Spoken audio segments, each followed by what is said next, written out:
함께 묵상하며 나누실 말씀은 열왕기하 6장 13절부터 17절까지 말씀입니다. 왕이 이르되 너희는 가서 엘리사가 어디 있나 보라. 내가 사람을 보내어 그를 잡으리라. 왕에게 아뢰어 이르되 보라, 그가 도단에 있도다 하나이다. 왕이 이에 말과 병거와 많은 군사를 보내매 그들이 밤에 가서 그 성읍을 에워쌌더라.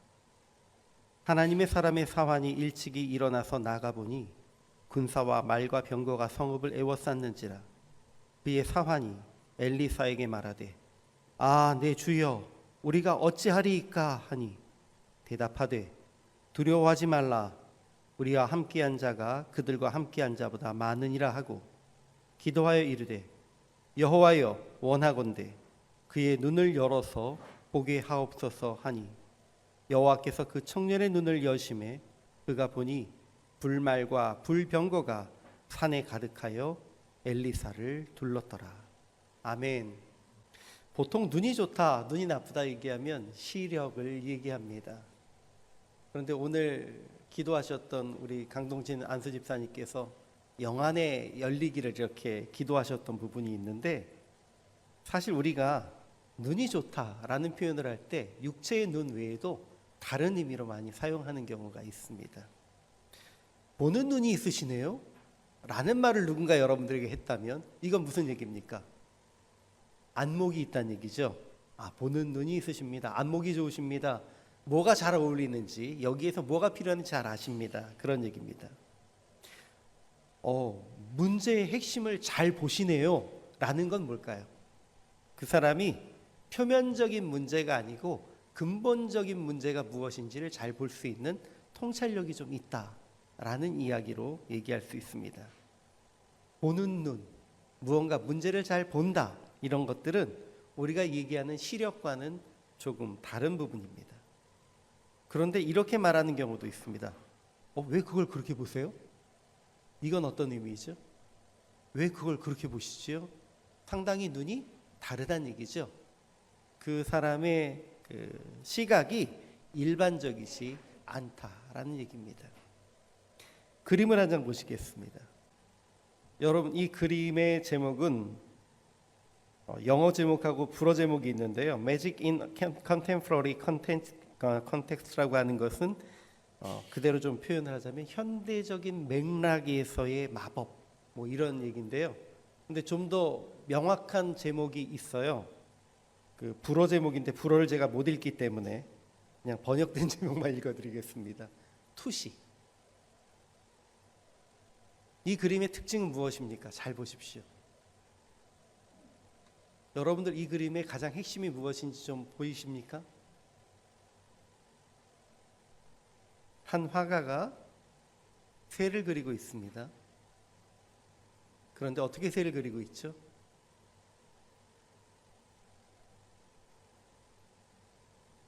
알을 보면서 새를 그리고 있습니다.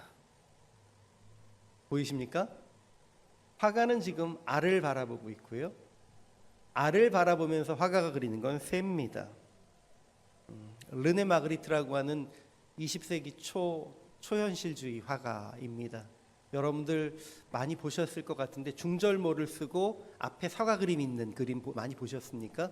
그 그림을 그렸던 사람이 이제 르네 마그리트라는 사람인데, 이 그림의 제목은 투시라고 되어 있습니다. 그런데 다른 분들은 이 제목을 통찰력이라고도 읽더라고요. 사실 투시라고 하면 여러분들 여기 있는 이 알을 투시해서 보면 뭐가 보여야 되겠습니까? 노른자가 보이든지, 아니면 투시를 해서 봤으니까 이제 이게 유정란이었다면 부화하기 직전에 그 안에 있는 새가 보이든지, 아니면 엑스레이처럼 그 안에 있는 그 어떤 골격이 보여야 되는데, 그렇게 투시하는 게 아니고 이 사람은 이 알이 부화되었을 때에 날아다닐 수 있는 새, 이미 완성되어서 훨훨 날아다니는 새를 보고 있습니다. 그 알에 숨겨진 본질과 가능성을 바라본다는 것이죠. 그래서 투시라는 제목보다는 통찰력이라는 제목이 조금 더 어울릴 것 같습니다. 사람이 이렇게 보는 게 쉬울까요? 하나님은 이렇게 보실 수 있어요. 그러나 우리는 이렇게 보는 게 어렵습니다. 그래서 사람이 이런 그림을 그리면 우리는 와, 천재다 라고 얘기합니다. 지식적으로 많이 알고 천재적인 것이 아니라 통찰력에 있어서 보는 눈이 다르다라는 이야기입니다. 여러분, 오늘 우리는 지난 몇 주 동안 사무엘상을 통해서 이야기하고 있었던 사무엘 선지자, 그리고 초대 왕이었던 사울 왕을 넘어서서 이제 다윗 왕에 대한 이야기로 넘어가려고 합니다. 비록 본문을 읽은 것은 엘리사와 그의 사환에 대한 내용이지만 오늘 내용은 이제 다윗이 새로운 왕으로 세움받기 위해 선택받는 과정을 얘기하는데요. 여기에서 우리는 이것을 정확히 알고 있습니다. 하나님은 다윗을 그 중심을 보고 선택하셨다라고 하는 걸 알고 있습니다. 근데 우리가 일반적으로 중심을 보고 선택하셨다라고 하는 것은 그 사람이 뭔가 순수한 마음, 그리고 그 사람이 착한 행동, 이런 것을 보셨다라는 측면으로 초점을 맞추곤 합니다. 그런데 오늘 이 제목은 이중적인 제목입니다. 오늘 본문의 제목은 중심을 보고 선택하신 지도자라고 되어 있는데요. 하나님은 중심을 보고 그 다윗을 선택하셨는데 그 다윗은 어떤 지도자였느냐? 중심을 볼 줄 아는 지도자였다라는 것입니다. 이것이 오늘 말씀에 저희가 나누고자 하는 핵심입니다. 자, 그럼 한번 본문으로 넘어가 볼까요? 본문 속에서 여러분들 잘 아시는 하나의 사건이 등장합니다. 엘리사하고 그의 사환, 어떤 분들은 게하시라고 얘기를 하는데 뒤에 이제 엘리사의 사환이었던 게하시의 이름이 나오지만 이 사람이 동일한 인물인지는 정확치는 않습니다. 어쨌든 이때 당시에 어떤 일이 있었느냐면요, 엘리사가 아람 군대가 공격해 올 내용을 자꾸만 이스라엘 왕에게 알려주었다라고 되어 있습니다. 이스라엘을 공격하는 계획을 이스라엘 왕에게 엘리사가 번번이 알려주는데 이것이 엘리사가 아람 군대에다가 누군가 첩자를 보낸 것이 아니고 하나님께서 주시는 통찰력을 가지고 알고 있었고 이 정보를 이스라엘 왕에게 알려주어서 잘 방어할 수 있었다는 얘기입니다. 그리고 이것을 알고서 아람의 왕이 그 선지자가 누구냐, 잡으러 가자 라고 하고 군대를 보낸 것이 오늘 본문의 발단입니다. 그런데 그 군대가 쭉 둘러싸여 있을 때 두 사람의 태도가 전혀 반대가 됩니다. 엘리사는 담담합니다. 군대가 자기 주변을 가득 메꾸고 이제 언제 쳐들어올지 모르는 상황인데도 담담해요. 하지만 그를 돕고 함께하는 사환은 이제 죽게 생긴 거예요. 그래서 마음이 너무 죽게 생겼으니까 15절에 보면 내 주여 우리가 어찌하리이까 라고 기록이 되어 있습니다. 성경 본문에요, 보통 감탄사가 기록되는 경우는 거의 없습니다. 근데 여기는 감탄사가 내 주여라는 감탄사가 있으니까 그야말로 큰일 났다, 우리 죽었다, 어떻게 합니까? 라는 긴급한 내용이 나와 있는 겁니다. 그런데 이때 엘리사는 마음이 평안한 가운데에서 걱정하지 마, 우리와 함께하고 있는 자가, 여기서 함께하고 있는 자는 천사와 천군들 얘기합니다. 하나님의 군대가 저들보다 훨씬 많아. 그러면서 여호와께 기도합니다. 원하건대 그의 눈을 열어서 보여주십시오. 그때 사환이 눈이 열려서 보니까 불말과 불병거가 산에 가득했다라는 것이 오늘 본문의 내용입니다. 여러분, 사환과 엘리사의 차이는 무엇이죠?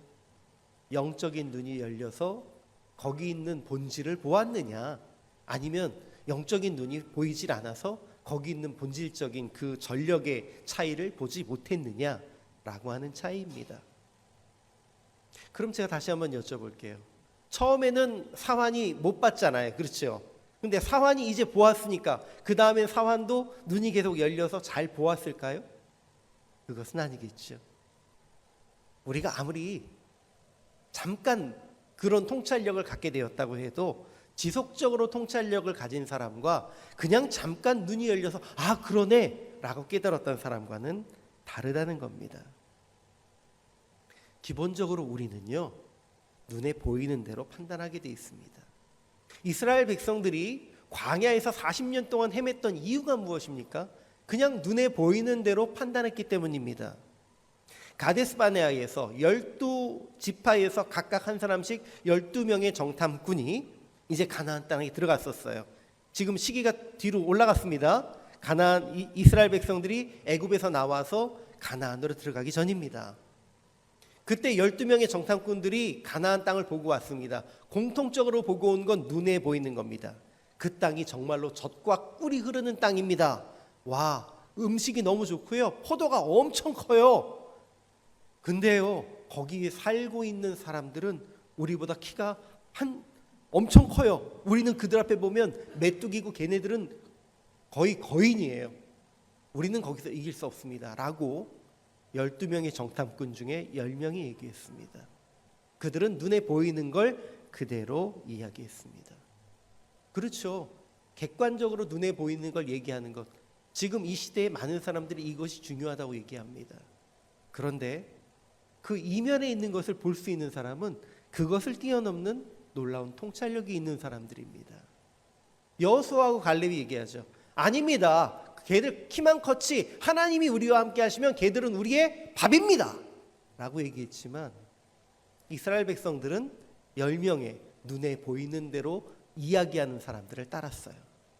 그 결과는 우리가 다 알다시피 이스라엘 백성들이 40년 동안 광야에서 방황하게 되었던 결과로 왔습니다. 여러분, 오늘 본문 속에서도 어떻습니까? 많은 이스라엘 사람들이 있었지만 그저 한 사람 엘리사만이 그 상황을 볼 수 있었고 담대했습니다. 이스라엘의 왕도 보지 못했고요. 엘리사 옆에서 매일매일 그를 돕고 있던 사환이라고 하는 사람, 보통 여기서 엘리사의 사환이라고 얘기하면 우리가 얘기할 때에 선지자 후보생 이런 식으로 표현을 합니다. 성경에 보면 선지자 후보생, 오늘날 표현을 하면 부목사 혹은 전도사 뭐 이런 거겠죠. 그럼에도 불구하고 그는 보지 못했습니다. 여러분, 눈에 보이는 대로 살아가는 사람들이 대부분입니다. 그래, 대다수의 사람들은 그게 다라고 생각하지만 성경에서는 하나님께서 선택하신 지도자가 되는 사람들에게는 특별한 것을 볼 수 있는 눈을 허락해 주셨습니다. 오늘 엘리사가 그랬고요. 여러분, 신약 시대에 최초의 순교자가 되었던 스데반은 어땠습니까? 스데반도 그가 순교자가 될 수 있었던 가장 중요한 요인 중에 하나는 그가 많은 사람들에게 공격을 당할 때 하늘의 문이 열리고 예수 그리스도께서 계신 걸 보았습니다. 그래서 사람들 앞에서 저기 예수 그리스도께서 보고 계시다라는 걸 얘기하니 많은 사람들이 귀를 막고 돌을 던져서 스데반이 죽었다라고 기록되어 있습니다. 순교자가 될 수 있을 만큼의 용기도 사실은 우리가 보지 못하는 것을 보기 때문에 가능했던 겁니다. 사도 바울은 또 어떻습니까?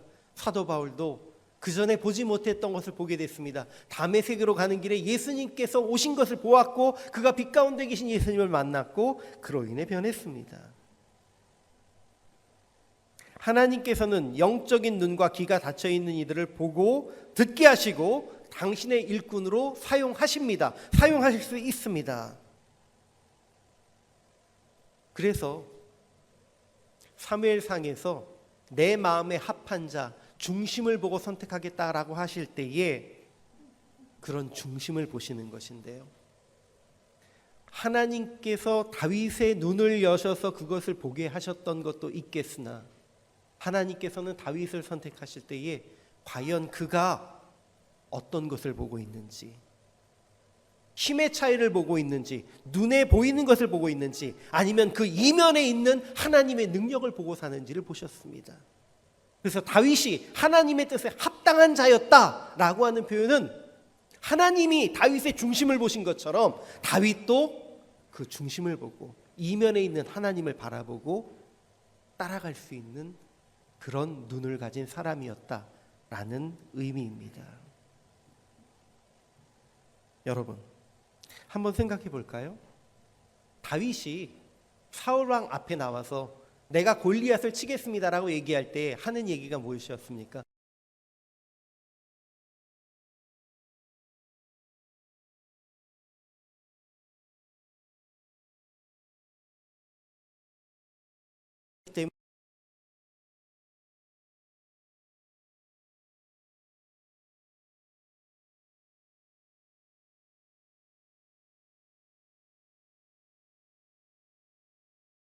담대하게 싸워서 이길 수 있었겠습니까?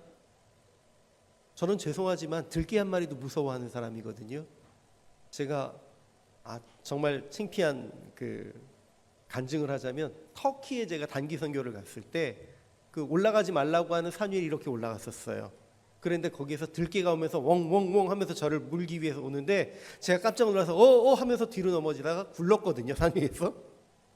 물론 그냥 살짝 굴렀습니다. 그렇게 다치진 않았는데 저는 들개 하나도 무섭더라고요. 그런데 다윗은 곰과 사자도 두려워하지 않고 맞서 싸웠습니다. 어떻게 하면 곰과 사자가 그냥 내가 때려잡을 수 있는 강아지만하게 보일 수 있을까요? 자기 뒤에 계신 하나님을 바라보아야 되고, 그가 가지고 있는 능력이 아무것도 아니라고 하는 본질을 쳐다볼 수 있어야 합니다. 여러분, 다윗이 선택받을 때에 자기의 아버지도, 자기의 형들도, 심지어 사무엘 선지자도 별로 기대한 것이 없었습니다. 그런데 하나님께서는 그의 중심을 보시고 그에게 기름을 붓도록 명령하셨습니다. 그의 눈이 명확하게 다르다는 것이 언제 드러나냐면, 골리앗을 치기 위해서 전쟁터에 나갔을 때입니다. 골리앗을 치기 위해 전쟁터에 나갔을 때 사실은 골리앗을 치기 위해 간 것이 아니에요. 처음에는 아버지의 심부름으로 식량을 형들에게 배달하기 위해서 갔는데, 그때에 형들과 사울과 모든 이스라엘의 진에 있는 사람들이 벌벌 떨었습니다. 무엇을 보았을까요? 그들은 골리앗의 큰 키와 그가 가지고 있는 무기와 자기들과 비교되는 그 피지컬을 본 거예요. 그러면서 아무도 저와 싸워서 이길 수 없겠구나라고 두려워 떨고 있을 때, 그들은 상대할 수 없는 거인이라고 바라보고 있을 때, 다윗은 거기에 처음 갔는데 저쪽에서 이스라엘 진영을 향해서 욕을 하면서 하나님의 이름을 함부로 부르고 있는 어떤 한 존재가 있는 거예요. 그래서 그를 향해서 형들에게 물어봅니다. 아니, 저 할례 받지 않은 블레셋 사람이 누구이기에 하나님을 욕합니까? 모두가 거인이라고 바라보고 있는 그 사람을 바라보는 시각이, 다윗은 그냥 할례 받지 못한 블레셋 사람일 뿐인 거예요. 전혀 바라보는 시점이 다르다는 것이죠. 하나님 안에서 그는 본질적인 부분을 바라보는 눈을 가지고 있었습니다. 시편 27편 1절에서 다윗은 이렇게 고백합니다. 여호와는 나의 빛이요 나의 구원이시니 내가 누구를 두려워하리요. 여호와는 내 생명의 능력이시니 내가 누구를 무서워하리요. 여호와는 나의 빛이시고 구원이시니까 두려워할 필요가 없습니다. 모든 것이 여호와를 바라보면 그 앞에서는 여호와가 비교가 되는 거예요. 하나님이 나와 함께 하시는데 나와 그 상대방을 비교하는 것이 아니고 여호와 하나님과 그 상대방을 비교하니까 아무것도 아니라는 것이죠. 여호와는 내 생명의 능력이시니 내가 누구를 무서워하리요. 하나님께 중심을 두고 있는 사람은 나를 중심으로 바라보면서 비교하지 않고 하나님을 중심에 두고 비교하니까 골리앗 거인이 아닌 거예요. 그저 할례 받지 않은 블레셋 사람일 뿐입니다. 다윗은 참 남다른 시선을 가지고 있는 사람이 분명합니다. 여기 계신 분들, 많은 분들이 지난번 우리 큐티 세미나에 참석하셨었는데요. 큐티 세미나에서 저희가 함께 나눴던 시편 29편이 있습니다. 다윗의 시인데요. 시편 29편 다윗의 시의 내용을 다시 잠깐 요약해드리면 이런 겁니다. 홍수와 폭풍으로 레바논의 삼림이 맑게 벗겨지고요. 천둥과 번개로 온 광야가 화염과 진동으로 가득한 상황 속에서 보통 사람이라면 웬 천재지변이야, 무섭다 라고 할 수 있는 그 상황을 주님께 영광이다 라고 고백하는 시가 시편 29편이었습니다. 이 시편을 저희가 묵상하면서 이런 배경이에요 라고 나누니까 우리 함께 나누셨던 한 집사님께서 다윗은 참 희한한 것 같아요. 이상한 사람이에요. 어떻게 그걸 그렇게 보지요? 라고 얘기하셨던 게 기억이 나요. 맞습니다. 일반적인 시각과는 다른 시각을 가지고 있는 것이 다윗입니다. 아까도 말씀드렸듯이 이렇게 다윗의 중심에 하나님이 자리하고 계셨기 때문에 그는 모든 것을 볼 때 그 겉모습을 보는 것이 아니고 하나님을 중심으로 해서 하나님과 비교하여 보는 것이거든요. 하나님의 계획 아래에서 이것이 어떤 상황 속에 있는지를 보는 것이거든요. 그러니까 아무것도 두려워할 필요도 없고 세상의 것에 흔들릴 이유도 없었습니다.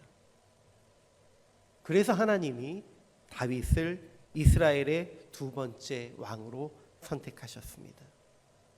제가 계속해서 말씀드렸듯이 첫 번째 왕 사울을 선택하신 이유는 이스라엘 백성들이 너희 뜻대로 너희의 생각에 합당한 왕을 너희가 받았을 때 어떤 일을 당하는지, 부정적인 일이 어떤 것이 생기는지 한번 경험해 보아야 한다라고 하는 측면에서 그들에게 그래 한번 경험해 봐라 라고 하는 모습으로 주신 것이 사울 왕이었다면, 두 번째 왕 다윗은 자 이제 너희가 경험했지, 너희 뜻대로 선택하면 이래, 그러나 내가 내 마음에 합한 자, 내가 중심에 합한 자를 선택하면 너희에게 이런 지도자가 될 수 있는 거야 라는 것을 보여주셨던 겁니다. 굳이 하나님 그렇게 하셔야 했습니까?